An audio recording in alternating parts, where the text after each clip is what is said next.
Le président iranien Rouhani est à Paris. Au programme, signature de gros contrats commerciaux, mais aussi entretien diplomatique avec François Hollande, prévu demain.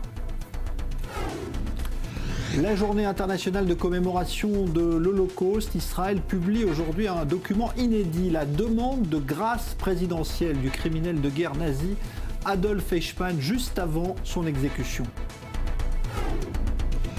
Une démission annoncée sur Twitter et un départ du ministère à vélo ce soir. L'ex-garde des Sceaux a soigné sa sortie. Christiane Taubira en désaccord majeur, dit-elle, avec la politique du gouvernement.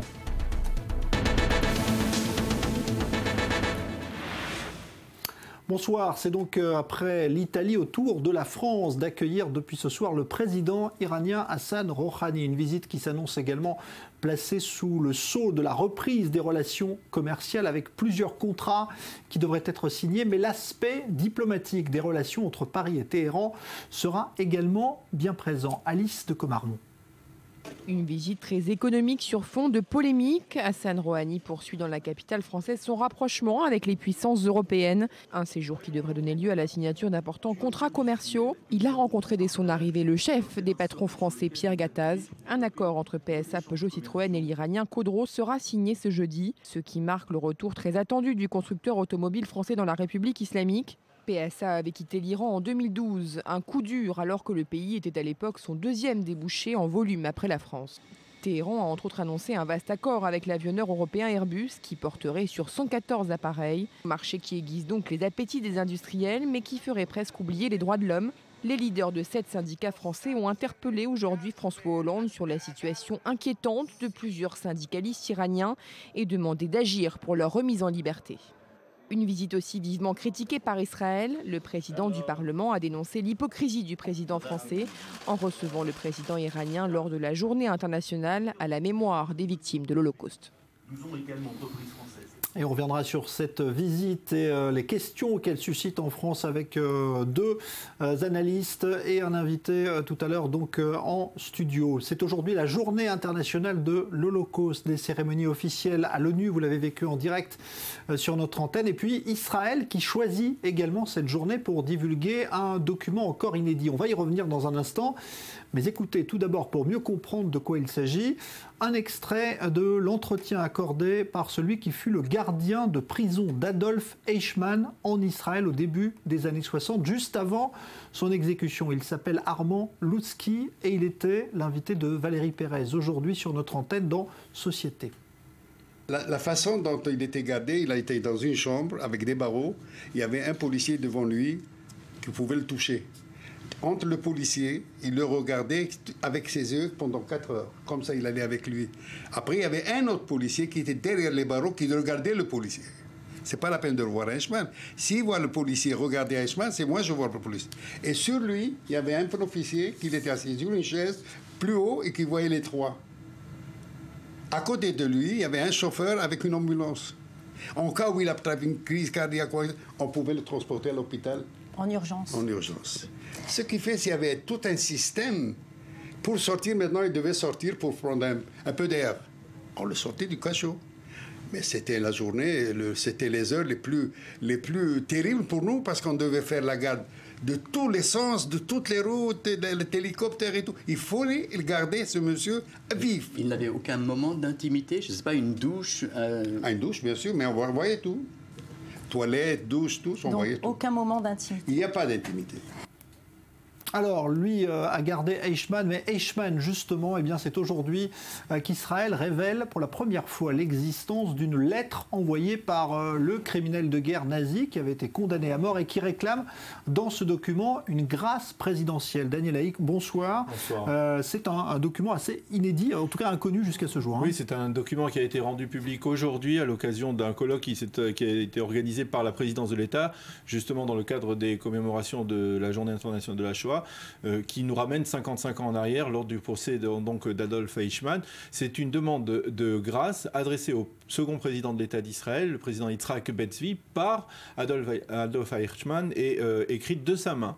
Alors dans cette lettre, eh bien, Eichmann développe un argumentaire qu'il avait d'ailleurs développé dans le courant de son procès, c'est-à-dire je ne suis pas responsable, je n'ai été qu'un boulon dans la machine d'extermination allemande, il faut juger les responsables, mais je n'étais pas responsable, je n'ai fait qu'obéir aux ordres, dit et répète Adolf Eichmann. Il reconnaît même que d'une certaine manière il comprend que l'on puisse vouloir réclamer de justice. Il reconnaît les atrocités. Voilà, les justices pour les atrocités commises, mais il dit ce n'est pas moi, ce n'était pas moi, je n'ai pas été un dignitaire nazi, je n'ai pas été celui qu'on prétend que je suis. Or, on sait, et c'est historique, que Adolf Eichmann a été d'une certaine manière l'artisan de la solution finale. Alors il faut souligner que cette lettre a été donc envoyée au président Yitzhak Ben-Zvi. C'est le ministre israélien de la Justice de cette époque, Dov Yosef, qui l'a lu et qui a recommandé au président Ben-Zvi de rejeter la requête d'Adolf Eichmann. Et effectivement, le président Ben-Zvi, dans sa lettre de réponse à Adolf Eichmann, rejette cette requête et il mentionne même, il fait même une mention d'un texte qui assimile les nazis à Amalek, qui était une peuplade qui voulait exterminer le peuple juif à son origine. Donc une mention, on veut dire, historique dans cette lettre inédite qui a été révélée aujourd'hui. Alors il faut préciser qu'elle a été écrite en allemand, évidemment, de la main d'Eichmann, et traduite en hébreu pour que, évidemment... Traduite en hébreu, il y a aussi une lettre de son épouse, Vera Eichmann, qui a été également publiée aujourd'hui. Alors, ce procès Eichmann, puisqu'on est dans cette journée de commémoration de l'Holocauste, il faut rappeler le rôle central qu'a joué ce procès dans l'imaginaire collectif israélien, parce qu'on est en 61, donc presque 20 ans après la fin de la guerre. On est 15-16 ans après la fin de la guerre. Il faut comprendre que dans la société israélienne qui se forge, eh bien, les Sabras, les originaires, ceux qui sont nés sur la terre d'Israël, ceux qui ont combattu également pendant la guerre d'indépendance, eh bien, avaient tendance à considérer les rescapés de la Shoah comme d'une certaine manière des gens qui s'étaient laissés mener dans les chambres à gaz comme des moutons se laissent aller à l'abattoir, et d'une certaine manière il y a très peu de respect pour eux, et ce procès a totalement bouleversé la donne à ce niveau-là, à partir du procès Eichmann, à partir des témoignages qui ont été rendus publics au moment de ce procès Eichmann, et aussi à travers le réquisitoire prononcé par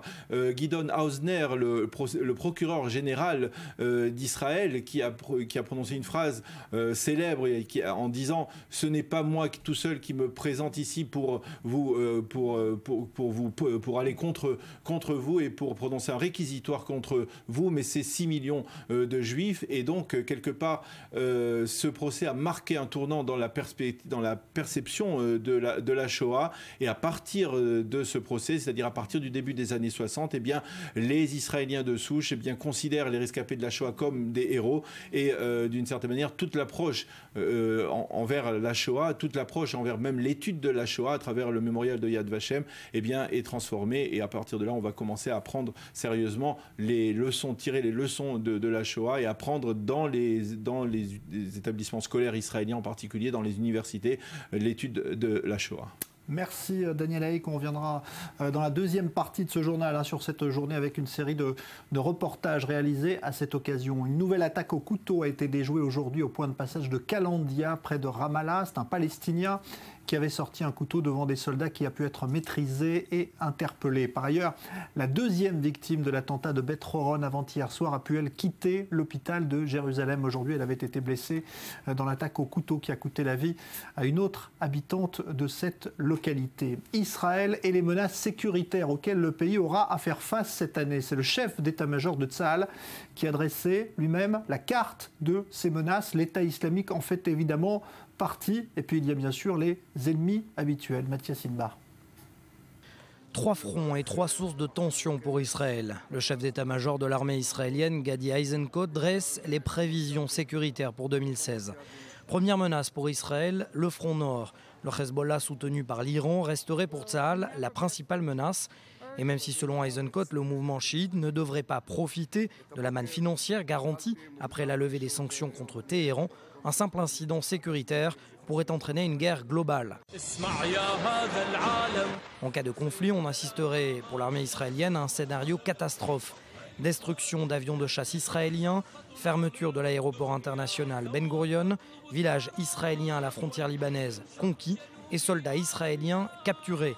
La riposte israélienne entraînerait alors un redécoupage de la carte du Sud-Liban. Seule nuance dans ce tableau anxiogène que dépeint l'armée israélienne, le Hezbollah, qui a déjà perdu plus de 1300 soldats depuis le début du conflit en Syrie, ne serait pas encore disposé à une troisième guerre du Liban. Front Sud, 2 menaces conjointes, l'État islamique dans le Sinaï et le Hamas dans la bande de Gaza. Les groupes salafistes seraient responsables des derniers tirs de roquettes depuis Gaza contre le sud d'Israël.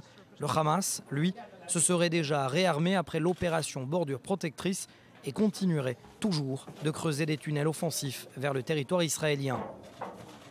Dernier front, terrorisme palestinien. La récente vague de violence, qualifiée d'intifada des couteaux, a fait 30 morts et plus de 250 blessés israéliens. Cette intifada pourrait s'intensifier selon Tsahal avec l'utilisation généralisée d'armes à feu et des attentats suicides.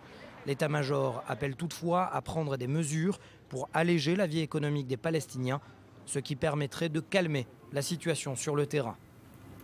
Et concernant l'attentat de Tel Aviv, il y a près d'un mois qui avait fait 3 morts, eh bien la police israélienne diffuse des vidéos prises par le terroriste lui-même et qui ont été récupérées sur son téléphone portable laissé durant sa fuite. Maxime Pérez, vous avez pu regarder ces vidéos. Est-ce qu'elles nous apprennent de nouvelles choses sur les motivations et surtout les projets qu'avait ce terroriste ?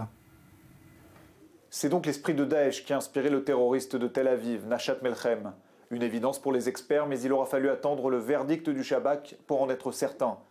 Car rappelez-vous, en pleine intifada des couteaux, son attaque n'a été revendiquée par aucune organisation palestinienne. Ces scènes où des ambulances arrivent en trombe pour évacuer des blessés, des passants complètement paniqués, des policiers qui traquent désespérément le tireur, elles représentent tout ce que rêvent de réaliser le Hamas et le djihad islamique depuis 4 mois. Frapper Tel Aviv, frapper l'ennemi en plein cœur, sans succès pour le moment. Nashat Melchem s'est caché pendant 1 semaine et il n'a jamais cherché à justifier son acte. Ni vengeance, ni revendication liée à la cause palestinienne. Ses motivations restent obscures.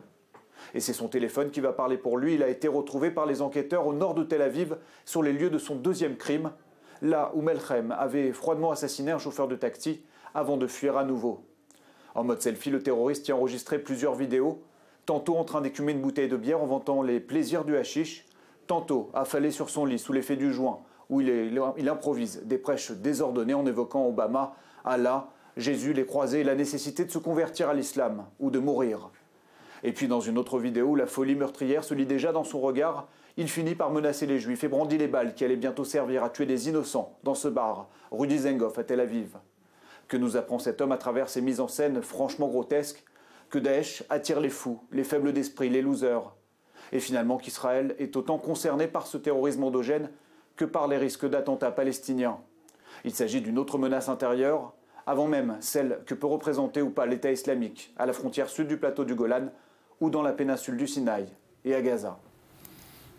Et puis on apprend également ce soir que le Hamas annonce l'effondrement d'un tunnel dans lequel se trouvaient 9 de ces combattants terroristes donc liés aux intempéries. 9 morts, donc 9 combattants du Hamas. Ce qui s'appelle soigner sa sortie après avoir annoncé sa démission sur Twitter ce matin, l'ex-garde des Sceaux Christiane Taubira est reparti à vélo tout à l'heure de son ministère. Passation de pouvoir avec son successeur Jean-Jacques Urvoas, tout en ayant justifié ce départ par un profond désaccord politique. Julia Ganancia. C'est une question de valeur qui la pousse à quitter son poste. Le ton est solennel, l'émotion est palpable, quelques minutes avant la passation de pouvoir. Christiane Taubira démissionne, une décision rendue publique le jour où Manuel Valls dévoile la réforme constitutionnelle voulue par François Hollande. Une réforme qui inscrit dans la Constitution l'état d'urgence ainsi que la déchéance de nationalité pour les auteurs de crimes terroristes, une réforme à laquelle elle n'a jamais caché son opposition. Je quitte le gouvernement sur un désaccord politique majeur. Je choisis d'être fidèle à moi-même, à mes engagements, à mes combats, à mon rapport aux autres, fidèle à nous, tel que je nous comprends. À gauche, de nombreux élus lui ont rendu hommage. D'autres soulignent aussi que sa démission signifie un nouveau rétrécissement de l'assise politique du gouvernement. La satisfaction est en revanche unanime à droite et à l'extrême droite. Pour moi, c'est une clarification sur la forme, parce que nous étions dans une incohérence totale. Madame Taubira avait lancé un défi à l'autorité du Premier ministre et du Président de la République. Il est d'ailleurs ahurissant que le Président de la République n'ait pas réagi plus tôt. Il n'y a qu'une dans une démocratie folle qu'on peut concevoir que le ministre de la Justice n'est pas d'accord avec un texte de loi que le Président et le gouvernement portent. Non, mais il faut vraiment qu'on soit arrivé à un point de désordre mental pour ne pas succomber devant l'évidence. Icône de la gauche, la garde des Sceaux a notamment fait adopter au Parlement la loi ouvrant le mariage aux couples homosexuels. L'ex-députée de Guyane s'est dite fière de son action Place Vendôme depuis 2012. Elle s'est retirée ce mercredi sous les applaudissements de la gauche à l'Assemblée nationale. Alors on va retrouver à Paris notre correspondant Olivier Lerner. Bonsoir Olivier. On peut parler avec cette démission de la fin d'un long bras de fer entre Taubira et Manuel Valls, le Premier ministre? Oui, fin de partie pour la gauche de la gauche. On peut dire ça comme ça, Jean-Charles, puisque avec Benoît Hamon, Aurélie Filippetti, Arnaud Montebourg, eh bien, on avait presque oublié les noms, on avait presque oublié les frondeurs qui avaient quitté le gouvernement avec fracas il y a plus d'un an et demi. Christiane Taubira va donc rejoindre le clan un peu sinistré, il faut bien le dire, de la gauche. Et d'après nos informations, elle ne sera pas candidate aux primaires, si toutefois elles ont lieu. Christiane Taubira n'a pas pour autant raté sa sortie. Je pense que vous avez vu donc l'ex-garde des Sceaux sortir avec son vélo, casque vissé sur la tête, quitter la place Vendôme pour emprunter la rue de Rivoli, puis la place de la Concorde. Cette photo va faire la une de tous les journaux demain matin. Christiane Taubira est partie. Elle est bien partie ce soir, sans rien demander ni rien obtenir, même si les chaînes info ont diffusé de longues minutes ces images avec ce sous-titre « La petite reine », comme si, évidemment, les commentateurs politiques s'étaient transformés une bonne partie de l'après-midi en commentaires sportifs. Christiane Taubira va maintenant retourner dans l'ombre et regardera désormais le prochain remaniement de loin, comme elle verra aussi s'étioler la gauche du PS qui ne pèse plus grand-chose ce soir sur l'échiquier politique français. Olivier, juste un mot, ça veut dire que le gouvernement se recentre, on va dire, vers la droite de l'échiquier politique aujourd'hui? Bien oui, par la présence du nouveau garde des Sceaux, qui est un valsien, qui est le monsieur sécurité, en fait, aujourd'hui, du gouvernement, et qui va tout faire aujourd'hui pour que la droite, et particulièrement Nicolas Sarkozy, soit satisfait du nouveau code de nationalité, la refonte du code pénal dont on parle beaucoup aujourd'hui. Donc, on sent bien François Hollande qui fait des signes pour que la droite vote ces projets de loi, ces réformes, et puis pour que la gauche aussi, mais plus la gauche de la gauche, soit toujours derrière lui. Merci Olivier Lerner en direct donc de Paris, et vous parliez effectivement de cette réforme constitutionnelle et cette fameuse mesure, la déchéance de la nationalité qui a donc amené Christiane Taubira à quitter le gouvernement. Cette mesure est bien dans la réforme qu'a défendue aujourd'hui Manuel Valls. Maxime Pérez.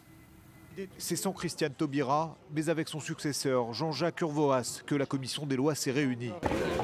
À l'ordre du jour, le projet controversé sur la déchéance de nationalité. Le Premier ministre Manuel Valls a cherché d'emblée à apaiser les esprits. Le gouvernement a décidé, en accord avec le président de la République, de proposer une nouvelle rédaction. Et elle repose sur les principes suivants. Aucune référence à la binationalité ne figurera dans le texte constitutionnel, ni a priori dans la loi ordinaire. La mesure avait provoqué une levée de boucliers à gauche, si bien que Manuel Valls a été contraint de manœuvrer. Le Premier ministre s'est engagé à faire des propositions à l'Assemblée, mais sur le fond, il n'entend pas renoncer au projet de loi. Seules des infractions d'un niveau de gravité très élevé pourront justifier la procédure de déchéance, bien sûr. Les crimes, certes, mais sans doute aussi les délits les plus graves. Manuel Valls a-t-il réussi son grand oral? À l'issue des débats, les députés se montraient plutôt satisfaits. Si la Constitution permet d'échoir de la nationalité tout Français sans distinction, les lois d'application d'une majorité du moment peut décider par exemple d'exclure les mononationaux, mais une autre majorité peut le modifier. Ça change tout, ça ouvre le débat, alors que la première rédaction du gouvernement le fermait et institutionnalisait, constitutionnalisait une différence entre les Français, ce qui pour nous n'était pas acceptable. La déchéance des binationaux nés français ne figure plus dans la modification de la Constitution, donc c'est un point extrêmement important, même décisif. Reste à savoir si ces messages d'apaisement permettront à la gauche d'arriver à un consensus, jugé jusqu'ici impossible. Je crois, j'évoquais un peu hardiment peut-être. Alors on vous l'a dit, c'est par le réseau social Twitter que Christiane Taubira a quitté la scène du gouvernement ce matin. Ça tombe bien, Rudy Saada, vous avez surveillé ça de très près aujourd'hui. Et d'ailleurs, Christiane Taubira et Twitter, c'est une vieille histoire, on va dire. Oui, c'est vrai. Alors c'est vrai que c'est par un message désormais célèbre, retweeté 15 000 fois que cette journée a démarré, qui a été une véritable journée Christiane Taubira sur les réseaux sociaux, là où sa démission a été énormément commentée. 100 000 tweets en quelques minutes suite à l'annonce de cette démission. Alors évidemment, le fameux tweet, on le voit, parfois résister c'est rester, parfois résister c'est partir. On l'a vu, on l'a beaucoup commenté. Alors c'est un tweet taubiresque en fait, si j'ose dire, tellement le réseau social a été en 3 ans sa tribune favorite. Alors pour commenter, pour se défendre, aussi pour attaquer, contre-attaquer, le tout avec des envolées lyriques dont elle a le secret, quitte à parfois citer Bob Marley en anglais dans le texte. C'était en novembre 2014, à l'époque des jugements sur les meurtres de Michael Brown et de Trayvon Martin.